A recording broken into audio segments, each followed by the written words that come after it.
Welcome back to Victory in the Word. I'm your host, Sarah Schallenberger from H22 Ministries, where we're about the purpose of God, the plan of God, and the power of God for your life and for mine as well.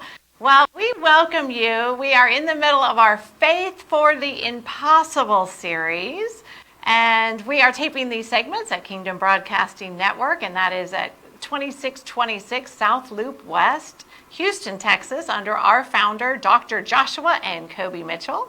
And you are invited to come out, be part of our live studio audience, or connect to us on that website. It's kbntv.tv, and look at all the lineup of Christian broadcasters. We have everyone from Ken and Mary Bostrom to Pauline Larson to Philip Baker to Robin Pasquet, Dr. Laura Allison.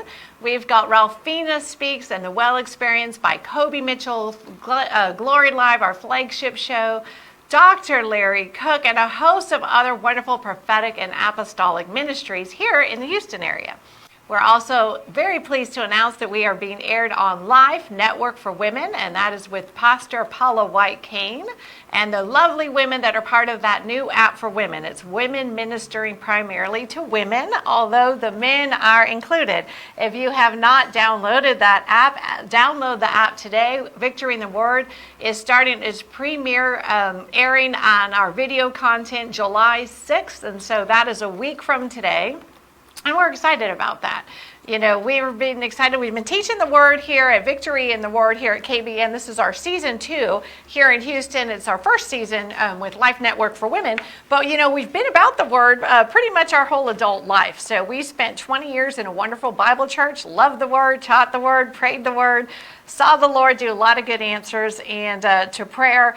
And we're going to talk about some of those today and on our Faith for the Impossible. And then as he brought us into our second season, which was being Spirit-filled, and then launching us out into preaching at the jails, preaching in the nursing homes, writing books, you know, laying hands on the sick, seeing him just do this miraculous, what Jesus does, right? He goes around a town, he does good, and he heals all. And so as we're kind of going into that season, we're just excited still to be about the Word. Because why? Well, the Word is what gives us faith. The Word is what tells us who Jesus is. The Word tells us who we are. The Word tells us who our identity is, what belongs to us, what our covenants are, that God has bound himself to, that he's bound himself to healing. He has bound himself to prosperity and providing for us. He has bound himself to protecting us. He's bound himself to reveal the call of God on our lives and to do the impossible to walk those calls out. And so you are joining us at an excellent time if you have something in your life that is just impossible, because that's what we're nailing today. We're still in the middle of this series called Faith for the Impossible. And boy, do we have a lot we can brag on God for. You know, the best way of, again, the Bible always, you know, paints Jesus and God as the miracle workers. And so if you were like I was and you grew up and you knew who Jesus was, maybe you even had some supernatural encounters with the Lord. That was my experience. So there I am, the first time I can remember being kind of aware of things. I'm around 3, and I'm asking the Lord, when is he taking me back up to heaven? Because I was not overly happy with the way things were going in our home. And this question I asked, it was a day I had gotten in trouble for something, actually. And I was in the corner of my room. I had been sent there, and I was not happy. And there was just a lot of stress in our home. And it was very difficult to navigate. And I knew it wasn't supposed to be that way. And so I went in my little, and I went, you know, to the Lord at 3, and I started talking to him. And I said, look, when are you taking me back up? Because this is not going the way I think it should be. And I waited and I waited. And a couple years after that, my mom read me the story about Jacob's ladder, where there was this ladder, you know, and I could see there was angels going up and back and forth. And then Jacob got us into heaven. And I said, hot diggity dog, there's a ladder. I know there's a way. God's going to take me up. He has to. There is some ladder somewhere, if I could just find it, and I can get back up there, because that place is better than this place. And so this is how I grew up. And he didn't answer that request right away, but he did answer it when I was 8. When I was 8, I tell the story, I went to bed at night, normal night. There's nothing to say, hey, you know, we were not in a Spirit-filled church. We were in a Lutheran church. We did love the Word. My mom was in the Word every day. I woke up every day to my mom with her Bible, opened up with her cup of coffee. She taught the Word. We were in a very Word-based church, but we were not Spirit-filled. So they don't really, that's not really the general backdrop for encounters. And so, but nonetheless, Jesus had one for me. Why? Well, he responds to our faith. And I was carrying faith for one, and I really wanted one. And he must, and obviously he had his own reasons. You can't really take credit for that stuff. But anyway, so at the age of 8, I go to sleep and I go to bed. It's a regular dream. In the dream, there's a set of stairs. I'm walking up the set of stairs. There's a door. I open the door. Now, as soon as I open the door and I take a step through, now it changes. It's not a dream anymore. I'm now transported. I think I'm actually in heaven. I'm in a full-blown vision, and as well as I can tell, I am actually in heaven. There's no trace of the earth. I feel no pull of the earth on me. I know I'm in heaven. I know I'm not on the earth. And there I am in a room, and it's filled with the angelic, and of course it's got the manifest, tangible presence of God, and it's heaven. It's what you would expect. And there's the angelic, and they're walking around in these small groups, and they're intently discussing strategy.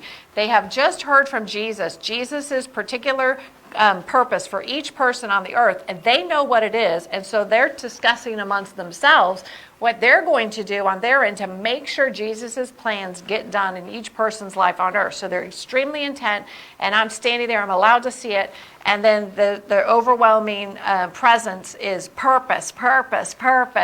I belong here, and purpose. So I know I have a purpose. I know I belong. And then the next morning I wake up and I'm devastated. I'm back on earth, and that's not what I want. I have to go to school. I'm in tears. I'm like, this is not right. I love heaven. And so I begged the Lord, and I said, you have to take me back. You have to take me back. And that night, he very graciously gives me the exact same encounter, same dream, stairs, go up the stairs, open the door, and there's heaven, and I'm in there, same encounter. And then the next morning, I wake up, and I've got a peace about me because, for one thing, I had got to go back, but two, I knew that the Lord, I was on the radar of heaven. I knew heaven, first of all, I was there, so if I saw them, I knew that they had seen me. But two, also I had asked the Lord the second night. The first night, I hadn't gone to bed that night saying, God, can I have an encounter in heaven? In fact, I don't think I ever asked that question. It was a heart desire. But that second night, I had asked for that. And because I had asked and he had responded, I knew at that point I could communicate with heaven. I knew I could ask for things and God would respond. And I also knew, because of what he showed me, there was some purpose that I had. I knew I had a purpose. And so as my 8-year-old mind started working, I thought, I don't know what the purpose is, but I better start getting prepared. And so I start doing what I know to do, which is to, I grab my Bible, and I'm looking at, the book of Daniel really speaks to me. And so I am like, okay, it's Daniel. I got to get prepared. I got to do good in school. I got to do well in school. I got to make good decisions. I got to be planted in the house of God, which I was already, very active in our church.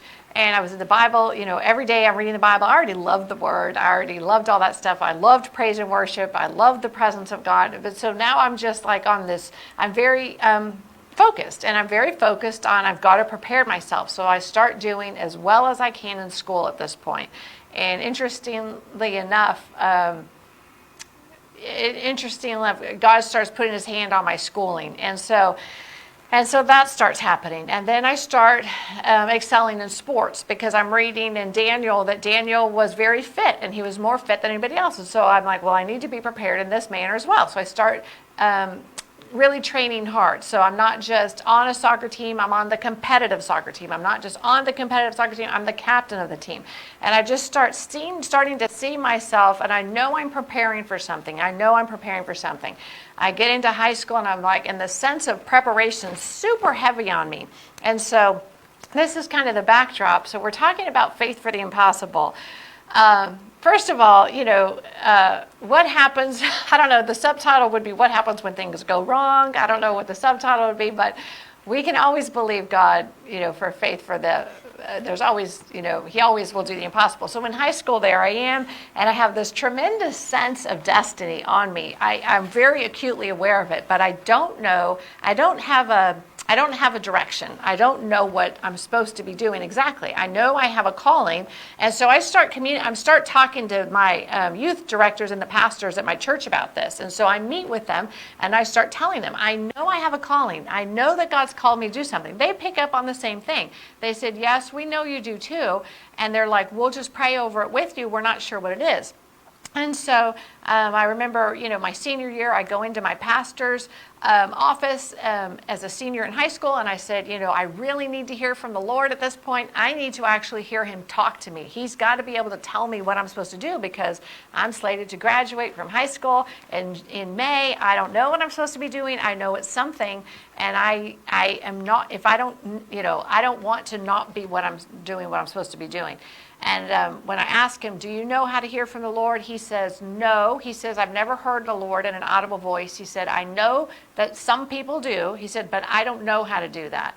And he said, and so at that point I go home and I ask my parents, I say, hey, do you mind if I start going this last year living at your house? Can I start going to other churches and start looking for somebody that can help me with this? And they say, yes, that's fine.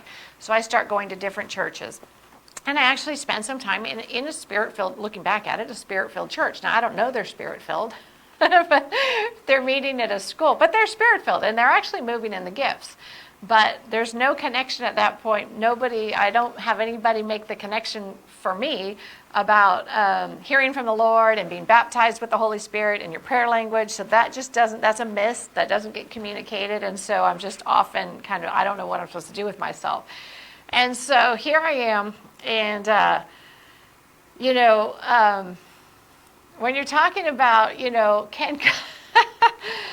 how much can God do in the life of even when we're just don't even know what we're doing? And God can always do something. And so in my situation, there was an extremely bumpy road after high school because, again, I couldn't quite find that place I was supposed to be at. I knew it was somewhere, but I didn't know where it was. I had spent my junior year interviewing and traveling around looking at very small schools, colleges, and some of them being Christian colleges, because I really felt like I was very shy back then. I had kept very on the straight and narrow. I didn't drink. I didn't smoke. I knew I wasn't really overly comfortable with some of the craziness in my high school. So I knew I wouldn't be, I knew I would not be comfortable at the craziness at some colleges. And so my parents had told me, go ahead, get the grades, and then we'll pay for you to go to private college somewhere. So I was, that was my focus. So I had already looked at some very small schools, like 4,000 to 5,000 kids, and some of them were faith-based schools. And so I was kind of going in that direction. My senior year, the rug gets pulled out from under me, and my dad, for whatever reason, makes the announcement that he's taking his original offer of sending me to private school, he's taking that off the table, okay? So this is no longer available. And so he now puts a different parameter, and this is my senior year. So everybody else has already started to apply for schools. Some people have already gotten accepted, and I'm just really floundering at this point. And he announces, by the way, now you can't go to a private school. I've decided you have to go to a state school. So it's got to be like somebody, if I was in California, it's got to be one of those schools. And so I start looking, and then I really start panicking because these are big schools. These are like 20,000 kids schools. These are 30,000 kids schools. And I don't feel called to any of them. I'm like, I can't see myself there. I don't think Jesus is telling me to go there. I really don't think so. But that June, that graduation date is that's coming closer and closer. And I'm like, I got to apply somewhere. And so last ditch effort, there's a particular school that's about 30 minutes from my parents, UC Berkeley. And I've never visited the school. I've never been in the town of Berkeley. I've never been on the campus of Berkeley. I just know the school by reputation, and I know that in the 60s, they were big on civil rights. Well, I'm big on civil rights. That was something the Lord had put in my heart. I'd always wanted to live somewhere in the South. I wanted to be part of civil rights. I wanted to be part of justice. It really just was something that the Lord had put in me, and so I think maybe the school is where I'm supposed to connect with that. And so I apply, I get accepted, and I remember the day, it's in August, right, my freshman year, my parents dropped me off basically at the dorm, and it's the first time I've been in this town. I remember it was like deer in the headlight. I was like, this is not the right place. There is no peace at this place. And I remember going into the dorm and, looking around and noticing some things that I was not comfortable with. There was already kids drinking, because classes hadn't started yet. I was not comfortable with that. I walked down the hall to go use the restroom and was very shocked to find that there were boys in the restroom. And so I asked about that. Why are there boys in the girls' restroom? And I was told, oh no, this is Berkeley. We don't have boys in girls' restrooms. We have co-ed restrooms. And I was like, that ain't normal. And that's not very fun. Nobody wants to be going to the restroom next to a boy. Nobody wants to be brushing their teeth next to a boy. And after a crazy weekend of frat parties, nobody wants to be in a bathroom where the boys have come back. I'm sure some girls have as well. And they vomited all over the floor. And so this is not something I had signed up for. And so the next day I get on the bus and I go back to my parents' house and I said, I'm sorry, but this school's not going to work for me. I go out of my dorm room and there's Hare Krishnas everywhere. There's crazy people. There's nobody in this town that knows the Bible is true. I can't find anybody that thinks like I think. I can't find anybody I can connect to. This school's not going to work for me. And I was told very succinctly, that's too bad. Go back and make it work. And so this is the big, and so here I am. So why do I bring this up? So there I am. So I've had this great encounter at the age 8. I know I have destiny. I know I have calling. I have no idea what it is. I know that the place that I am now physically located is not the right place. So I know that. My spirit knows that. But I don't have a lot of options. So this is the place that I got accepted to. This was the place my parents have committed to paying the tuition at. I do not have the option of going back home at this point. And so this is just where I'm at. And so like my mom said, just try to make it work, right? And so, it was a floundering year. It was pretty disastrous, actually. I get to the end of that year and it's a disaster. I know I'm no closer. I'm losing my peace. The longer I'm there, I'm losing my peace. The sense of like the rudder that I had on the inside of myself, that I know I have purpose. I know God is talking to me. I know he's going to talk to me. That starts seeming further and further away. And that concerns me. And so I decide I can't change my schools. I'm going to change my housing. So the next year I re-enroll. I'm back in classes, but this time I'm not living, thank the Lord, in the crazy dorms. I have a house. It's in a different town, but at least I have my own bathroom. And it's only with girls in the house. And so I'm doing school that way. And so I get to the end of that year and it's no better. It's not the place I'm supposed to be. It is not where God called me. I have no peace there. I'm not thriving there. But the problem is I don't know what to do. And so maybe that's you. Maybe whether or not, you've had a profound encounter or not, if you're born again, maybe you are at the place in your life. You're a young person, you're in college, you are a middle-aged person, and you've gotten yourself to this point where you don't see the next thing ahead, and you don't know what it is. And the good news is that Jesus has a way to speak to you and I. And a lot of it's going to be the baptism of the Holy Spirit, which we minister out every Wednesday on Facebook Live. We're adamant about getting people their prayer language. Even if you go to a Lutheran church, even if you go to a Baptist church, even if you're going to no church, or you were born again, or you received Jesus in jail last night somewhere, the baptism of the Holy Spirit is your gift from the Lord. It's your direct connect to be able to hear him intimately in the plans that he has just for you. And your spirit, once you're born again, is sensitive to the Holy Spirit. So you and I are going to know when we're in the right place and when we're in the wrong place. The question is, if you know you're not in the right place, what is the right place? And as you start praying, your prayer language is going to be your best friend in helping you to know where the Lord's calling you. And so in my situation, I'm going to kind of quicken up the pace. We're going to take this segment and I think probably about 3 other segments after this to kind of cover this whole process of God doing the impossible, because in my situation, there was a very direct connect between not knowing where I was supposed to be and then having that open the door for the enemy. And so in my situation, as I come through that second year, and it's a disaster, that second year at UC Berkeley, at this point I was pre-law, and I'm like, I'm going to law school, and then I'm like, but I don't like connect with any of the kids that are in that pre-law program. I was more like, I really kind of fit in more with the art students, but that wasn't really an acceptable major to be back in the day, at least in our family. And so I was like, I really didn't know what to do. And so I just kind of like hobbled across the finish line barely that second year. And I was like, at that point, I was like, I'm not going back. I'm just not. I feel like I'm wasting my time. Every year I go, I feel further off track. I'm using my parents' money and I'm not getting anything out of it. I don't want to keep doing this. And so as I tell the story, I grab my not this Bible, but I grab a Bible and my bicycle, and I head up to Sacramento. So Sacramento's the state capital of California. It was about 2 hours from where I had grown up.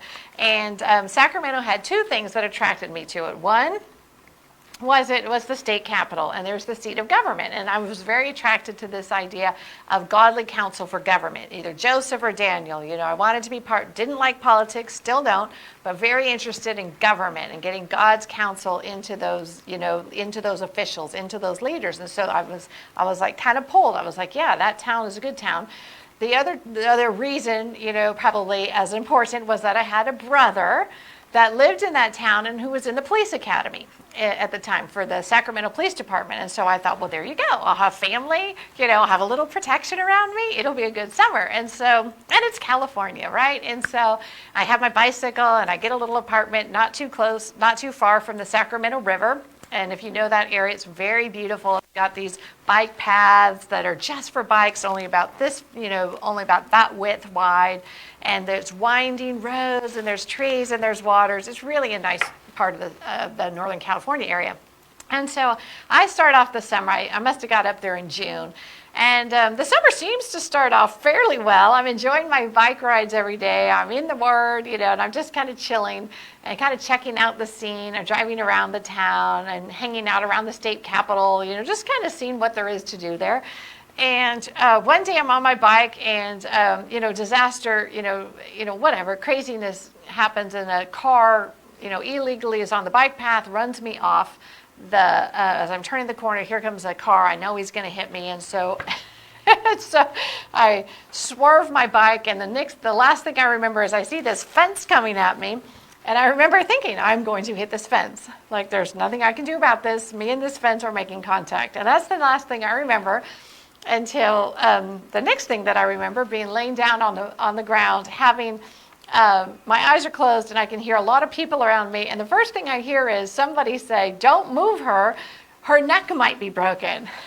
And I'm thinking, now, this doesn't sound very good. This doesn't sound like a very successful summer. I don't see a lot of victory in the summer. So it was not a broken neck, thank the Lord. It was a broken collarbone. And so as I, go to the hospital, I get that taken care of. And I have a couple of week recovery period. I go back to my parents' house until my collarbone heals up. And then I find myself back in my apartment in Sacramento in July. And so now it's July, which is my birthday month, by the way. It is a good month. And so I'm there. It's 2 weeks, actually, to the day after my birthday. And so there I am in this apartment, and I'm just, I'm the 19-year-old, and I'm looking for my purpose, and I'm like, everything I've tried already has not worked, and I'm just like, I really need to hear from you, Lord, because by the time this summer ends, I need to know what I'm doing, because I got to go somewhere in September. I got to do something with my life. And, that's when disaster, I don't know how you would say it, but that's when my life intersects then with somebody's life who's extremely broken. And so what I don't know about the area of town that I'm living in is that there has been a couple, it's a husband and a wife, that has lived in that same area, and they have been on a crime spree together for the last about 4 years. Now, the guy had been on a crime spree for about the last 10 years, but he had recently partnered up with this current wife, and he and the wife had been on this joint crime spree for about 4 years. And so the lifestyle they were both meth addicts, and so they were very interested in, they had an addiction they had to feed. And so kind of the lifestyle that they had built for themselves was that she would drive this person to different locations, he would go in, make a robbery, and then hightail it back to the car, and she would be the getaway driver. So this was kind of their lifestyle. And so, this is kind of the people that I run into. And so one morning in July, I've been up there for, about 2 weeks since coming back from the collarbone. And this guy decides to enter into my apartment while I'm asleep. And he decides, once he gets in there, and he doesn't, obviously there's nobody else in there, he decides, why do a robbery? Why not turn it into an assault? Which is also what he had been unknowingly to his wife been doing on the side. And so this is the situation I find myself in. So I'm fast asleep. Everything's, seemed to have been fine when I went to bed that night. And then the next morning I wake up and I've got a gun at my head and I've got somebody extremely angry and they're threatening to kill me and they're saying this and they're saying that and blah, blah, blah. So this was not planned for. This qualifies as a trauma, a disaster. And so what does God do with that stuff? What does God do? God can do the impossible. And so in our next clip, whether you can relate to any or nothing of what, this first clip has been about, whether you are a college student and you're like, what do I do with my life? Or you've had a serious trauma in your life, something that was certifiably traumatic, and you don't know what to do. You don't know if God can heal that. You don't know what God can do out of that. You don't know, but you need God to do something that's impossible. The good news for you and the good news for me is we have a God who does the impossible. When we are in these situations that are impossible, we've tried everything we know to try. We've done everything that we know to do. God always has a way through.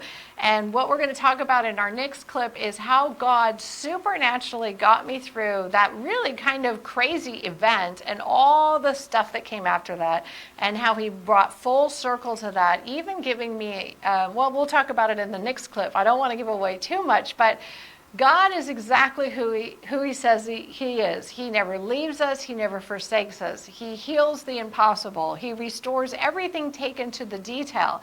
He gives us back double. He puts us all in our calling and our purpose as we continue to seek him with all of our heart. You can't have gotten too off track. You can't have been somewhere where God can't reach down where you're at today and pull you from your exact Joseph pit or wherever you are walking today and have God beautifully put you on his path of the purpose that he's always had for you. He loves you. He has always loved you, and he has never not loved you. We would love to connect with you. We have all the information at the bottom of the screen. You can connect to us on our website, on Facebook, Sarah Schallenberger, on YouTube. You can connect on the Life Network for Women now, if you have that app. And we would be privileged to pray with you. But we'll see you for the next edition. And stay tuned, because you're not going to want to miss what God does when things are impossible, because you and I get to walk with faith for the impossible. God bless you.